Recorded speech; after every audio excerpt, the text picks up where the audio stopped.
Immigrants will now find it easier to get birth certificates for their children born in the United States. This comes after an agreement was made on a lawsuit filed on behalf of several immigrant mothers. CBS 4's Joel Flores explains. This is a critical victory for immigrant families, but it is also a victory for the constitutional rights of all of us. The state of Texas previously refused undocumented immigrants birth certificates for their children, even though they were born in the U.S. But now changes made after a lawsuit will make it easier for immigrants to do so. I wanted to baptize my baby boy.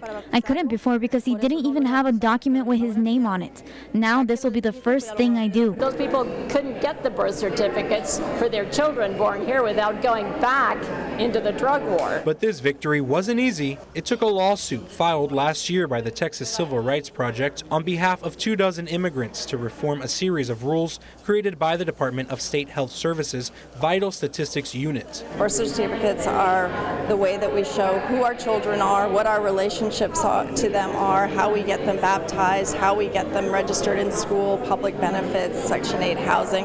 So this is a true victory for these children. They couldn't prove the children were theirs if they got stopped by immigration.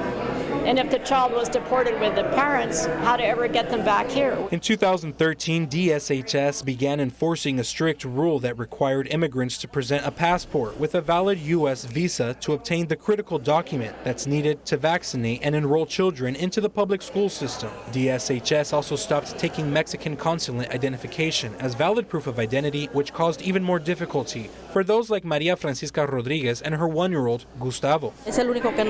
My youngest is the only one of my 4 children that doesn't have a birth certificate. And since they wouldn't let me obtain one, we went through the lawsuit process. How could my son not have his papers and documentation in order? Mexican voter registration cards, which were rejected before, will now be accepted. As for those from Honduras, El Salvador, and Guatemala, consular identification will be accepted. In San Juan, Joel Flores, CBS 4 News and ValleyCentral.com. There is a 9-month window where the Texas Civil Rights Project will monitor the settlement rollout. If DSHS doesn't adhere to the agreement, the Texas Civil Rights Project can reopen that lawsuit.